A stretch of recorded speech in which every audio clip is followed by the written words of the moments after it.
ভারত, চীন, বাংলাদেশ সীমান্তের সবচেয়ে স্পর্শকাতর অঞ্চল চিকেনস নেক নিয়ে উত্তেজনা চরমে।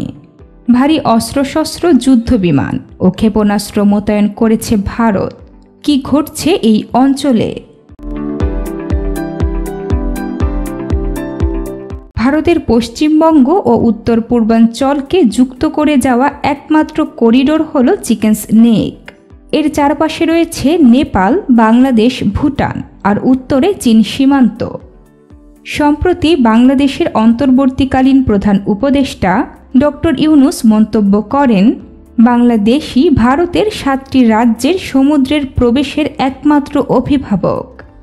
এই মন্তব্যের পরই চিকেনস নেকে ব্যাপক সামরিক মোতায়েন শুরু করে ভারত।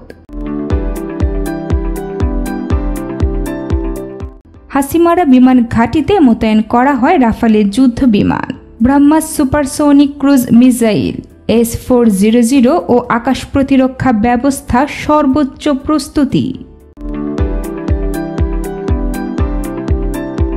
নিরাপত্তা বিশ্লেষকদের মতে, বিশেষ করে belt and road initiative BRI এ অংশগ্রহণ ভারতকে কৌশলগত চ্যালেঞ্জের মুখে ফেলেছে।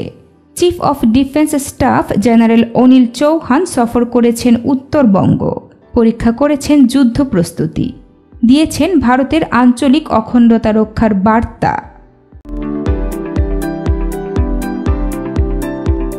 2017 সালের ডোকলাম অচল অবস্থায় ভারত যেমন ভুটানে চীনের রাস্তা নির্মাণ রুখে দিয়েছিল, তেমনি এবারও শিলিগুড়ি করিডোরকে রক্ষা করতে প্রস্তুত ভারত। এই কৌশলগত উত্তেজনা কি নতুন সংঘাতের ইঙ্গিত দিচ্ছে? আপনার মতামত কমেন্টে জানান। আর এমন গুরুত্বপূর্ণ আন্তর্জাতিক আপডেট পেতে সাবস্ক্রাইব করুন বার্তা এক্সপ্রেস।